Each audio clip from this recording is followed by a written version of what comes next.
Many people think that when we gain new knowledge, whether it's technical certification, whether it's acquiring a degree, that we become capable and we have what it takes to deliver stellar performance in the trajectory of our career.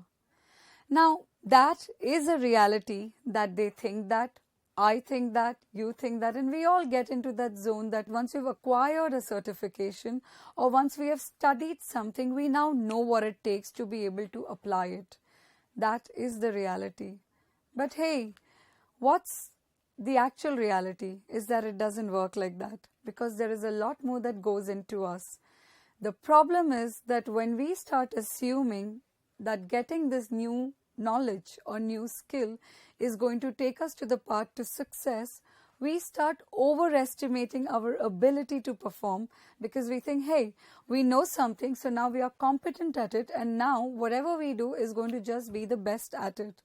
There are so many examples that I can give you in this case. Like, I recall a time when I was working for an organization and when we had invited a very senior corporate person to come and deliver a talk to us on the changing times and how one can lead these changing times in this crazy VUCA environment.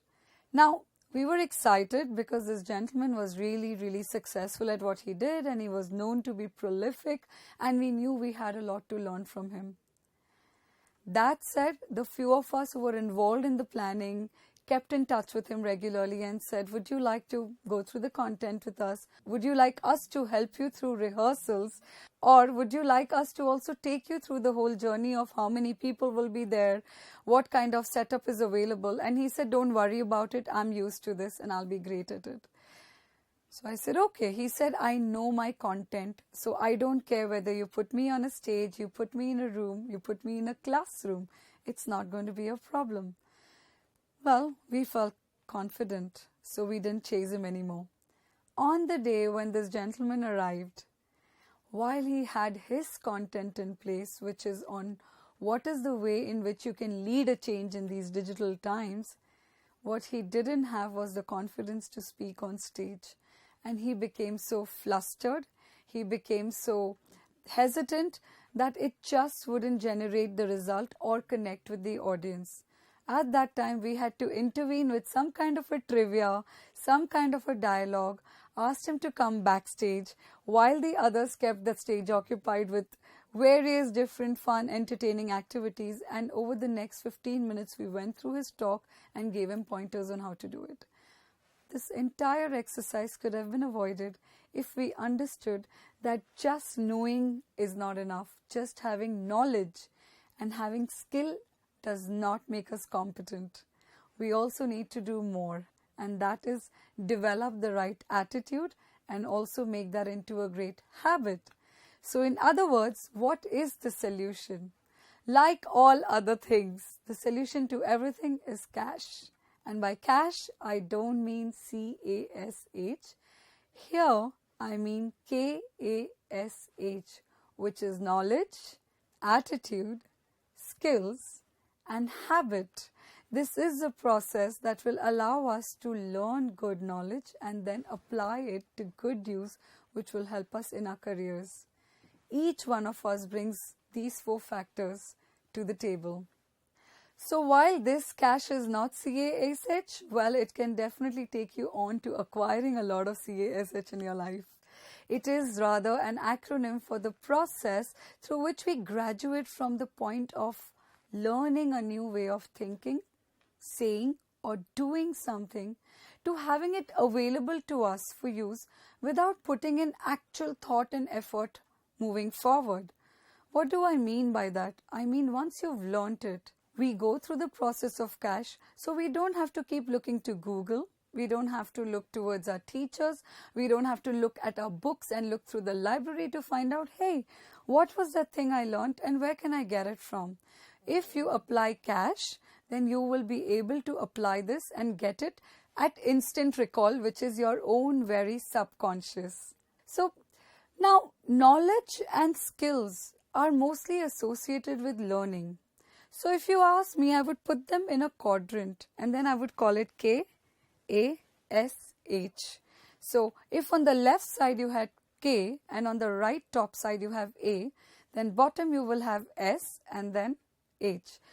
When you look at the left side, which is knowledge and skills, these two are mainly attributed to learning, which means you can acquire knowledge and you can acquire skills through being taught, through references, through observations and through experiences.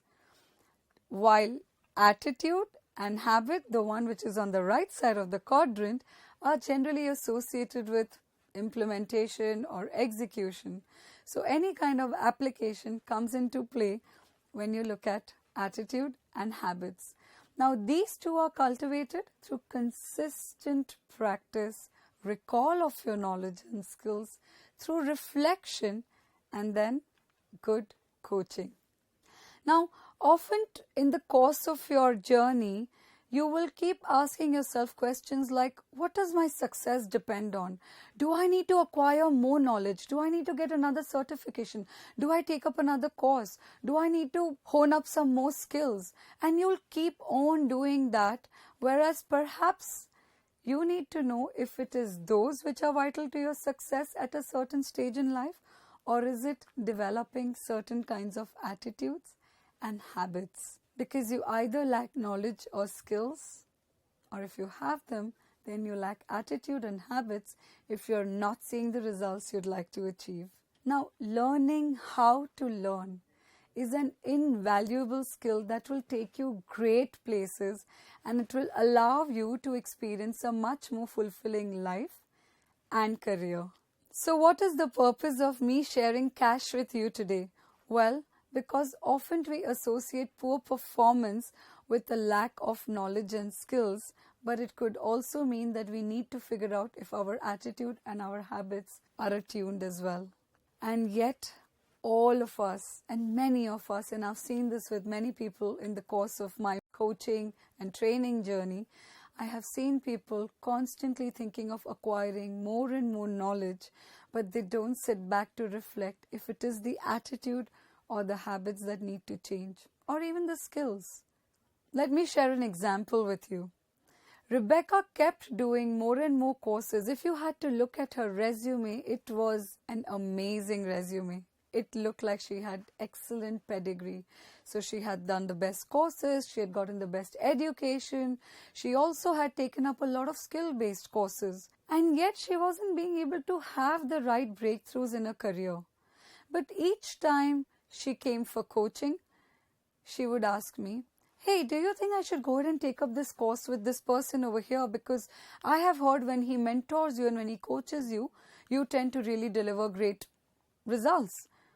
So I would sit, observe and listen to her talking, and at every time she felt that she needed more knowledge, I noticed that she had not in fact really taken the effort to get out there and put herself out there.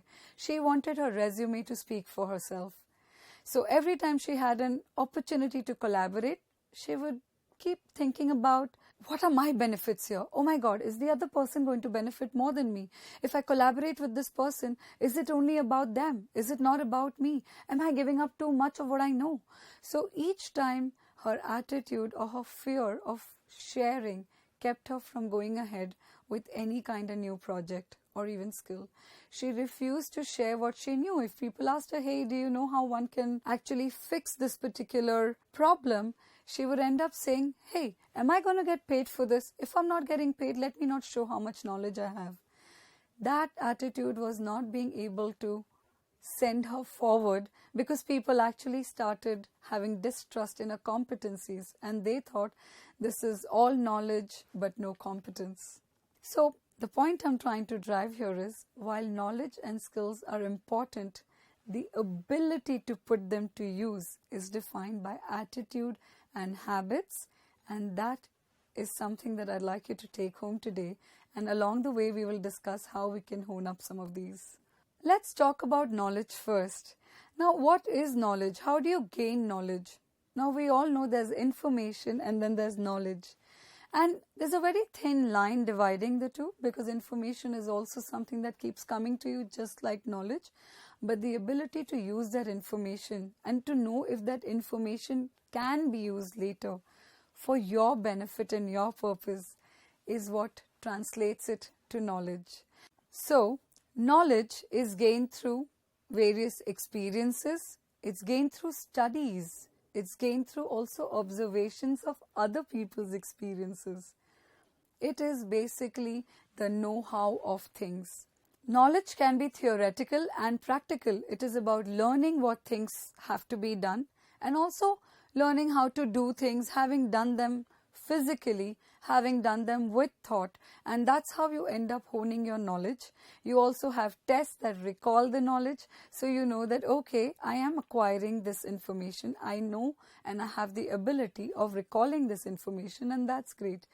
Knowledge can also be your personal awareness on things, for you to know what is it that I know, how much do I know, and what are the things I don't know. So that leads you to understand what are the things you need to either study or experience, what are the kind of courses you want to sign up for, what are the kind of programs you want to take, what are the kind of experiences you want to sign up for. So this could mean anything. It could mean knowledge of the subject that you're thinking of, whether it's even technical, whether it's engineering, whether it's accounts, whether it's management, whether it's learning about human resources, or it could also mean knowledge of the environment. What is going on around me? What kind of politics is happening around me? What is the new movie that is releasing? Who is really doing well? Which are the top 5 industrialists in my country? What are the other alternatives that have come up in my stream of career?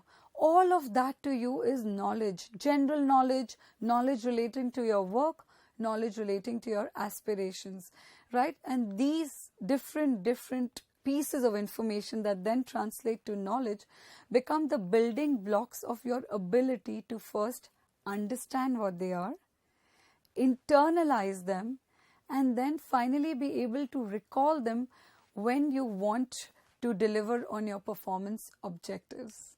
So, how easy is it to gain knowledge? Ask yourself, how many years did it take you to reach to your O levels and then maybe A levels and then graduation, masters perhaps, or also applying for a new job and then getting started onto the new job.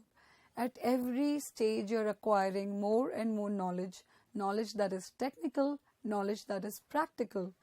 In other words, knowledge and learning is an ongoing journey. It takes time, it takes patience, it takes dedication, a lot of interest, maturity, and also experience. Acquiring knowledge is a lifelong pursuit. Now, you could consider knowledge as a precursor to skill because knowledge is an evergreen aspect of learning or mastering any topic over a period of time and deepen your understanding of it.